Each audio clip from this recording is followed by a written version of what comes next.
Mr. Michael Bloomberg, distinguished guests, friends, global businesses और economy और उसका नर्व सेंटर यानी न्यूयॉर्क और न्यूयॉर्क में आप सभी दिग्गजों के बीच आना मेरे लिए हर्ष का विषय है। ब्लूमबर्ग ग्लोबल बिजनेस फोरम ने मुझे भारत की भावनाओं और संभावनाओं पर, भारत की अपेक्षाओं और उम्मीदों पर, भारत की ग्रोथ स्टोरी और भारत के फ्यूचर डायरेक्शन पर अपनी बात रखने के लिए अवसर दिया। इसके लिए मैं उनका बहुत बहुत आभारी हूं। साथियों, आज आप भारत में फिर उस सरकार को देख रहे हैं जो अपने 5 साल के काम को लेकर जनता के बीच गई और पहले से ज्यादा संख्या लेकर के जनता ने फिर से उसको सेवा का अवसर दिया। आप लोग अपनी बातचीत में अक्सर बिजनेस सेंटीमेंट की बात करते हैं। इस चुनाव में 130 करोड़ भारतीयों ने अपना सेंटीमेंट ही नहीं जताया, बल्कि जजमेंट भी दिया है कि विकास ही उनकी सबसे बड़ी प्राथमिकता है। और यहां बैठे बिजनेस लीडर समझ सकते हैं कि विकास के पक्ष में यह सबल मैंडेट वास्तव में भारत में नए अवसरों का एक प्रकार से ऐलान है। आज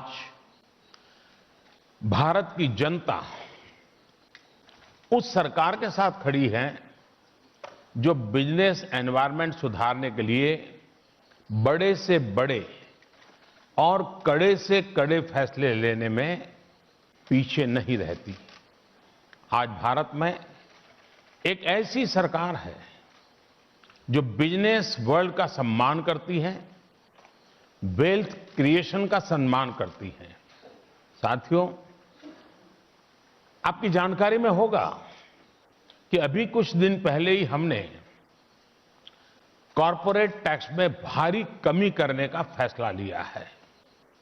ये निवेश के स्तर से बहुत क्रांतिकारी कदम है और इस फैसले के बाद मेरी बिजनेस वर्ल्ड में के जितने भी लोगों से बात हुई, जिनसे भी मुलाकात हुई, वो इसे बहुत ही ऐतिहासिक कदम मानते हैं। इस दौरान निवेश बढ़ाने के लिए एक के बाद एक कई फैसलों का ऐलान सरकार द्वारा किया गया है। हमने नई सरकार बनने के बाद अभी 50 से ज्यादा ऐसे पुराने कानूनों को भी समाप्त कर दिया है जो विकास के कार्यों में बाधा उत्पन्न कर रहे हैं। मैं आपको फिर याद दिला दूं, हमारी नई सरकार को अभी 3-4 महीने से ज्यादा समय नहीं हुआ है। आज इस मंच से मैं कहना चाहता हूं कि ये तो अभी शुरुआत है, अभी लंबा समय आगे बाकी है। इस सफर में भारत के साथ पार्टनरशिप करने के लिए ये पूरे विश्व के बिजनेस वर्ल्ड के लिए सुनहरा मौका है, गोल्डन अपॉर्चुनिटी है। Friends, today India is in a unique position where our rapid growth enables us to cater to diverse demand. Our people are rapidly defeating poverty, moving up the economic ladder with increasing purchasing power. Thus, if you want to invest in a market where there is a scale, come to India. Our middle class is a huge segment huge segment of people who are aspirational and has a global outlook. Thus, if you want to invest in a market where the latest trend and futures are appreciated, come to India. Our youth are one of the largest users of the app economy. From food to transport and from movies to hyper-local delivery, startups are acing everything. Thus, if you want to invest in startups with a huge market, come to India. Our infrastructure creation is expanding at a fast pace, from highways to metros, from railways to ports, from airports to logistics. Each sector is seeing massive investment and tremendous potential. Thus, if you want to invest in one of the world's largest infrastructure ecosystem, come to India.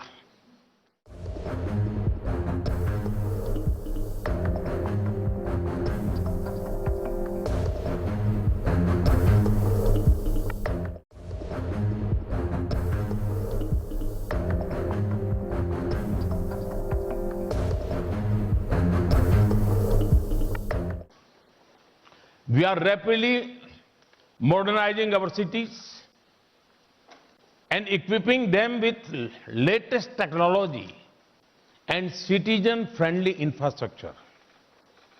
Thus, if you want to invest in urbanization, come to India. We have opened our defense sector like never before. If you want to make in India, for India, and for the world, come to India. We are building tens of millions of homes for the poor and middle classes. This is perhaps the largest housing effort in the world.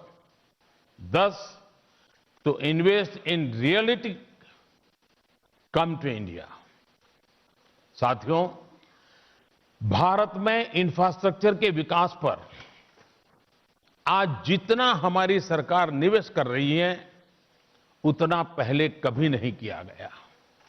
अब हम आने वाले वर्षों में 100 लाख करोड़ यानी लगभग 1.3 trillion dollar आधुनिक infrastructure पर खर्च करने जा रहे हैं। इसके अलावा भारत के सोशल इंफ्रास्ट्रक्चर पर भी लाखों करोड़ रुपए खर्च किए जा रहे हैं।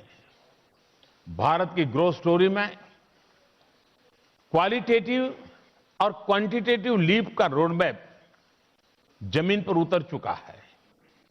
अब भारत ने एक बड़ा लक्ष्य रखा है, देश को 5 ट्रिलियन डॉलर की इकोनॉमी बनाने का।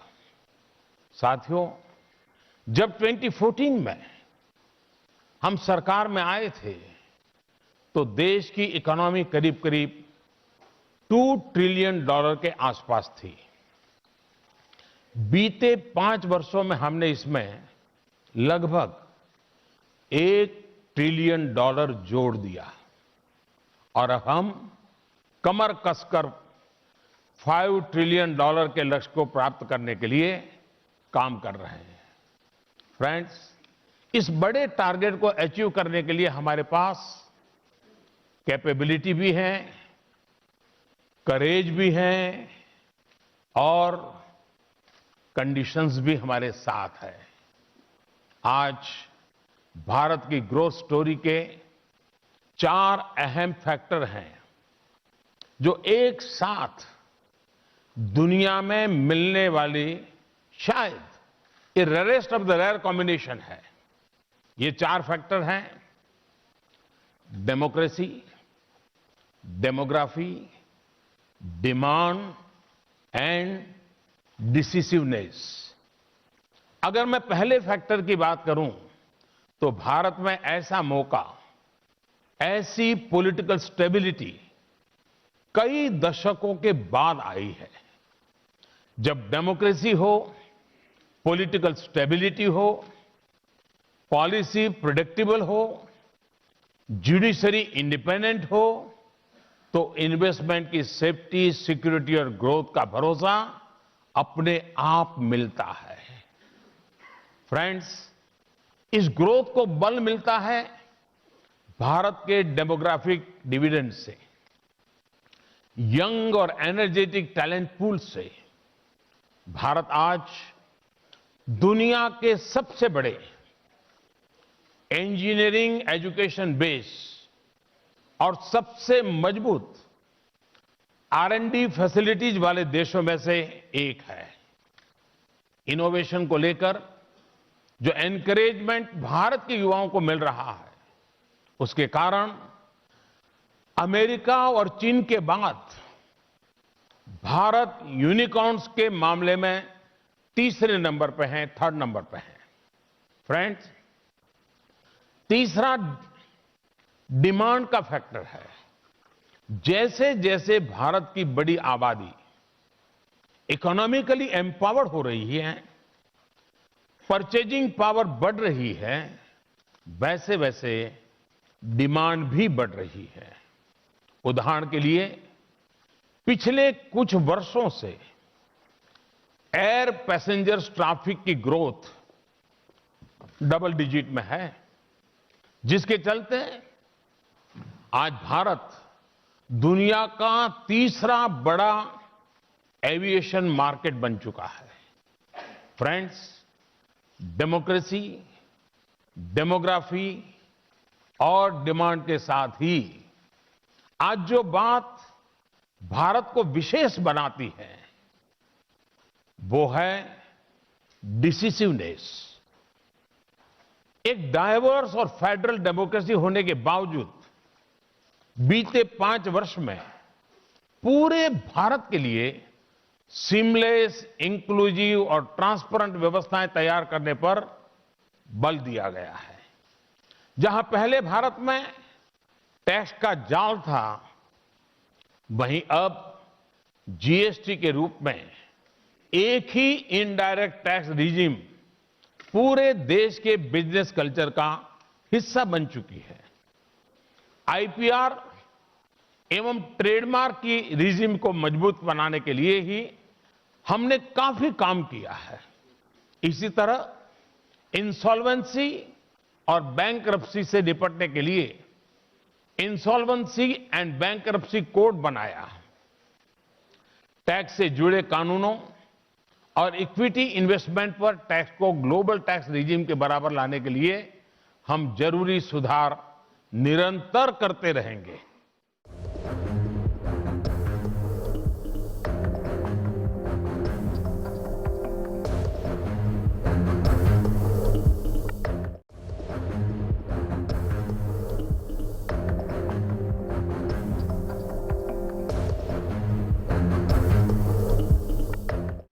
टैक्स रिफॉर्म्स के अलावा दुनिया का सबसे बड़ा फाइनेंशियल इंक्लूजन में भारत में बहुत कम समय में हुआ है।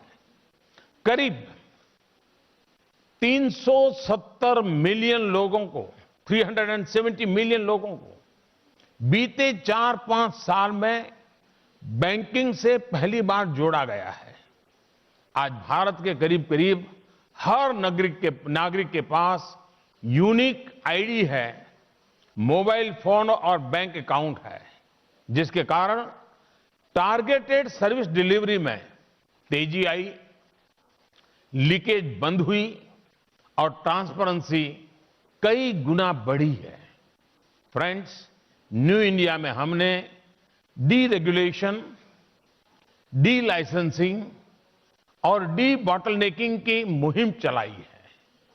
ऐसे ही रिफॉर्म्स के कारण हर ग्लोबल रैंकिंग में भारत निरंतर बेहतर प्रदर्शन करता जा रहा है।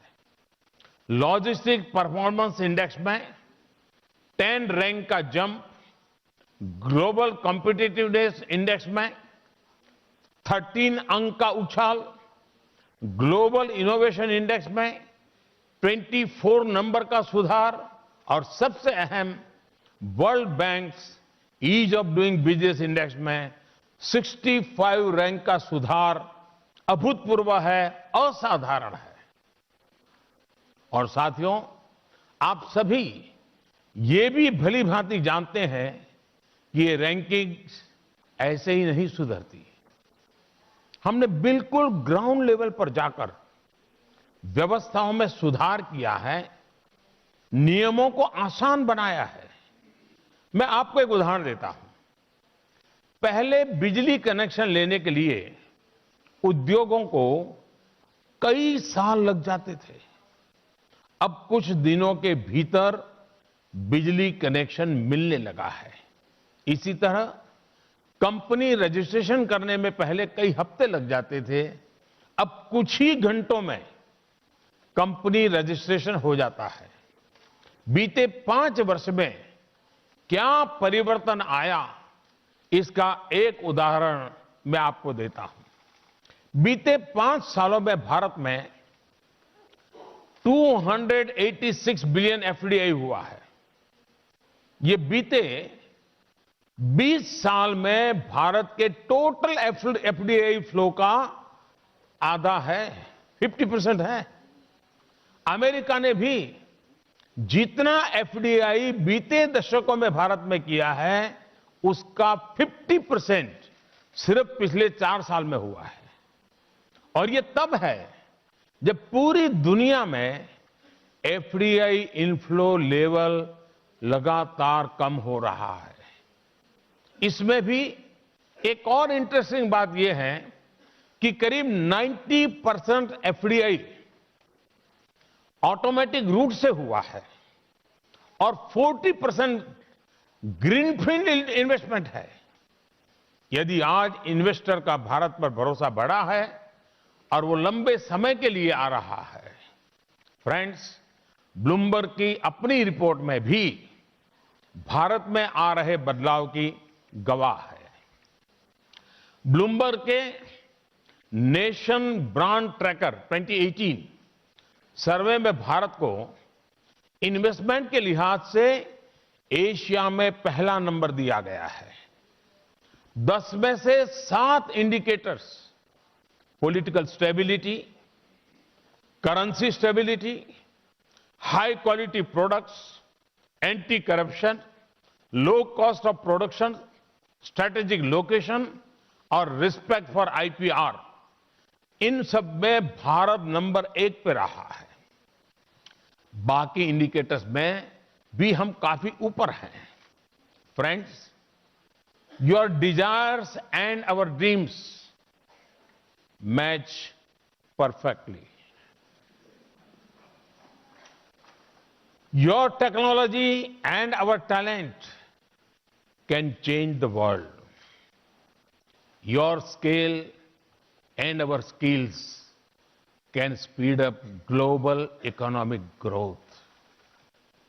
Your prudent method and our pragmatic mind can write new stories in management. Your rational ways and our human values can show the path which the world is looking for. And if there is any gap anywhere, I will personally act as a bridge.